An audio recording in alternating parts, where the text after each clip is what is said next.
ভিক্টোরিয়ায় ঢুকতে না পেরে ব্যর্থ হয়ে বাড়ি ফিরে আসার গল্পই আজকে আমি তোমাদের সাথে শেয়ার করব। হ্যালো সবাইকে, আমি Mou. Welcome to my another mini vlog. New year শুরু হয়ে যাওয়ার প্রায় 15 দিন বাদে আমাদের মনে পড়েছিল যে না, এবার নিউ ইয়ারটা পড়েছে, আমাদের একটু ঘুরতে যেতে হবে। তো প্ল্যান করা হলো ভিক্টোরিয়া যাব। আমরা ওই দুপুর বেরিয়ে পড়েছিলাম। গিয়েই কি আগে একটু পেট পুজো করতে হবে তো। যাই হোক, যখন আমরা ভিক্টোরিয়ার সামনে গিয়ে পৌঁছাই তখন বাজে মোটামুটি 5টা 15, আর 5:30টায় ভিক্টোরিয়া বন্ধ হয়ে যাবে। আমরা ভিক্টোরিয়া ঢুকতেই পারি। সেই দুঃখে আর কি একটু পাঁপড় ভাজাই খেয়ে নিলাম। তারপর আর কি ভাবনা চিন্তা হলো, এত দূর এসেছি, কোথাও তো একটা যেতেই হবে। তাই ডিসাইড করা হলো প্রিন্সেপ ঘাট যাব। তারপর আর কি তড়িঘড়ি করে 2টো বাস চেঞ্জ করে অবশেষে পৌঁছালাম প্রিন্সেপ ঘাট। জায়গাটা না আমার বড্ড প্রিয়, আমি এর আগেও একবার গিয়েছি, আমার ভীষণ সুন্দর লাগে জায়গাটা। আর এই যে ঘাটটা আমার যে কী ভালো লাগে। তারপর আর কি একটু ঘোরাঘুরি করি।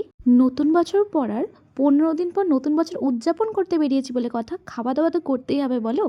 তারপর আর কি খাওয়া দাওয়া করে নিই, আর এই ঠান্ডায় কাঁপতে কাঁপতে বাড়ির দিকে রওনা হই।